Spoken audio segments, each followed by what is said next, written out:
Let's cook sinigang na gurame. First, add 1/2 cup of water and add your spices.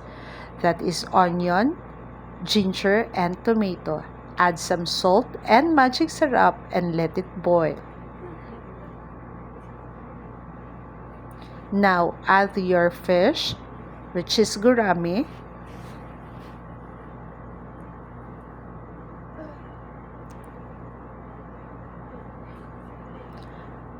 Cover it and let it boil again.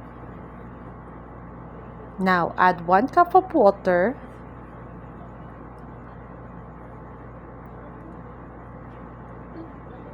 and let it boil. Add some fish sauce or salt and let it boil again. Add your ampalaya leaves